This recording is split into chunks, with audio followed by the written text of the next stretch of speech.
Le thérapeute doit se préparer par une méditation, par du Qigong, Tai Chi Chuan, par des textes sacrés, se relier lui-même ou elle-même seul à la maison, enfin je veux dire avant même d'entrer dans le cabinet, et sentir que c'est pas lui qui soigne, qu'une oreille doit être à l'écoute de ce que dit le patient, mais l'autre oreille doit écouter le mandat céleste du patient.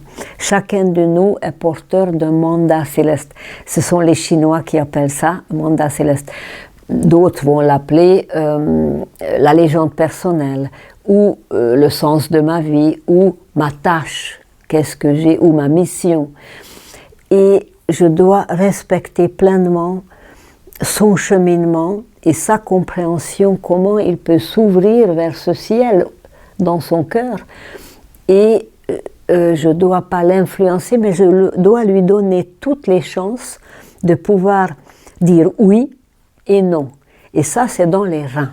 Dans la médecine chinoise, c'est le Zhe, le vouloir vivre et le désir profond d'accomplir son mandat céleste. Et chacun a un mandat céleste et chacun désire d'accomplir. Mais souvent, la famille, la religion, la société nous dispersent, nous font égarer et nous n'écoutons plus ce mandat céleste. Et donc donner la capacité énergétique pour déjà ressentir quel est mon mandat céleste. Et bien sûr, si quelqu'un vient pour une insomnie ou n'importe quelle douleur ou problème de peau ou digestion, ou, etc., évidemment, il faut aussi l'aider dans son bien-être. Mais sans oublier que c'est comme un prétexte. Il vient parce qu'il a un questionnement plus profond que peut-être nous pouvons écouter ensemble, ou je peux le mettre par quelques aiguilles, par les fleurs de Bach, par quelques points de massage, points d'acupuncture massée, ou par quelques conseils d'hygiène naturelle simplement, pour être un peu plus désintoxiqué, pour être un peu plus à l'écoute, moins encrassé. Si je suis encrassé complètement, mais je n'entends plus, mes sens internes ne peuvent pas s'ouvrir. J'ai 5 sens externes, mais j'ai aussi des sens internes. Une écoute par le cœur, une vision par le cœur, on va dire cœur parce qu'on ne sait pas comment l'appeler, cet organe mystérieux qui me relie avec un au-delà de moi-même, avec ma propre transcendance, mais j'aime pas utiliser les mots un peu pompeux, je veux rester dans un vocabulaire très simple et étape par étape, essayer d'aider cette personne à pouvoir pardonner, à pouvoir remercier. Et dans la médecine sumérienne, il y a 3 critères pour être en bonne santé. C'est pouvoir pardonner, se pardonner à soi-même aussi. Pas seulement ce que j'ai fait, mais ce que je n'ai pas fait dans certaines situations, et c'est plus tard que je me rends compte que c'était par omission. Donc pouvoir se pardonner et pouvoir pardonner aux autres qui nous ont offensés, qui nous ont fait quelquefois des trahisons difficiles à digérer. Donc c'est numéro 1. Numéro 2, c'est pouvoir tout remercier. Je remercie tous les événements de ma vie parce que ça m'a permis de quitter des vieilles peaux, de quitter ma prétention, de quitter mon interprétation, de quitter ce que je voulais plaquer sur les autres ou sur moi, de mes masques, de mon vouloir plaire, etc. Donc ça m'a déshabillée, ça m'a permis une striptease qui était bienfaisante parce que j'aimerais être nue et offerte à la lumière et au ciel qui est ouvert dans le cœur. Et troisième, qui découle de ces 2 premiers, c'est la joie. Quelqu'un qui est dans la joie est en bonne santé. Mais quelqu'un dont les analyses sanguines sont bonnes, et les radios sont bonnes, et les scanners sont bonnes, mais il est triste et comme condamné, mais il y a quelque chose. C'est qu'il n'a pas trouvé comment s'émerveiller, comment trouver la beauté en toute chose, en toute forme, en toute rencontre. Comment peut-on s'émerveiller simplement une feuille qui tombe et que la lumière l'éclaire. On n'est pas obligé d'aller tous les jours au Louvre pour voir des œuvres d'art.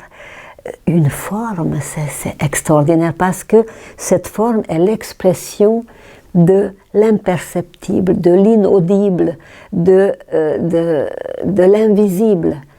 Grâce. C'est la grâce qui habite toute forme. Et à un moment donné, on se rend compte que ce monde créateur s'est engouffré dans le monde créé et fait éclater les formes du monde créé. Et c'est comme une lumière qui brille dans les formes parce que les formes sont l'expression, chaque forme, la forme humaine, la forme d'une fleur, d'un arbre, c'est comme un chant de grâce, c'est comme un chant d'amour. Et d'un coup, le monde créé devient comme un lieu d'apparition de ce qui est invisible, mais qui est là et qui veut se manifester, mais qui demande des oreilles et des yeux pour être perçu. Et c'est ça qui est bien ici, qu'on peut développer un peu ces sens internes par le silence, par la méditation, par le chant, par le qigong, le tai chi chuan, la danse, par toutes sortes de la peinture, pour que on puisse être un peu plus subtilement communiant avec tout ce monde de lumière qui nous fait être de nouveau et à nouveau debout et autrement. Parce que quand par exemple je fais des stages, je ne veux pas servir des vieilles boîtes de conserve parce que tout est avarié. Il faut réinventer ces traditions, il faut actualiser ces traditions, traditions sumériennes, égyptiennes, chinoises. Si on ne les actualise pas, c'est comme si je dessinais un avion en papier, mais je ne peux pas voler avec cet avion. Ce n'est pas effectif, ce n'est pas utilisable dans ma vie. Et l'art que j'essaye de pratiquer, c'est comment actualiser toutes ces anciennes mythes, en quoi ça nous concerne. Et je crois que chaque être est thérapeute, thérapeute de sa famille, de ses parents, de son lieu de vie, rien que le feng shui, c'est-à-dire comment je vais arranger, avec quelle beauté, simplicité je vais m'entourer, ou là où je vis, ou autour de moi. Et cette exigence de beauté, d'harmonie, déjà ça, c'est un geste de thérapeute quelque part. Et aussi être à l'écoute de toutes ces énergies qui sont en train de transformer les êtres. Et apparemment, ça donne des angoisses parce qu'il faut lâcher les vieilles peaux. Le serpent, quand il quitte ses vieilles peaux, mais il jeûne et il se cache. Et donc, c'est un lieu où on peut se cacher un peu aussi. On peut se balader dans la forêt, on peut aller auprès des séquoias et avouer aux séquoias son angoisse. Et pour se purifier de ces angoisses, parce qu'on ne sait pas exactement comment est ce nouveau, mais on sent que ce nouveau nous demande. Et on essaie d'être à l'écoute de comment être thérapeute de ma société, de mon association, de mon milieu qui m'entoure. Dans le métro, quand j'entre intérieurement, je bénis tous ceux qui y sont, dans un bus aussi. Bon, je ne vais pas imposer mes mains et chanter des prières, mais je sens que j'en ai besoin et je sens que ça leur fait du bien quelque part. Donc, c'est peut-être complètement bête, mais ça, j'ai l'impression qu'en chacun de nous, il y a un soleil intérieur et que ce ciel ouvert est un soleil en vérité et que ça ouvre un peu ce soleil et que ce soleil a besoin de briller et de communiquer avec les autres soleils et chanter ensemble. Et d'un coup, l'autre n'est plus un ennemi qui va me passer des microbes, mais l'autre est un frère ou une sœur qui est peut-être dans la même galère que moi, mais on voyage ensemble pendant un certain temps, au moins soyons en harmonie.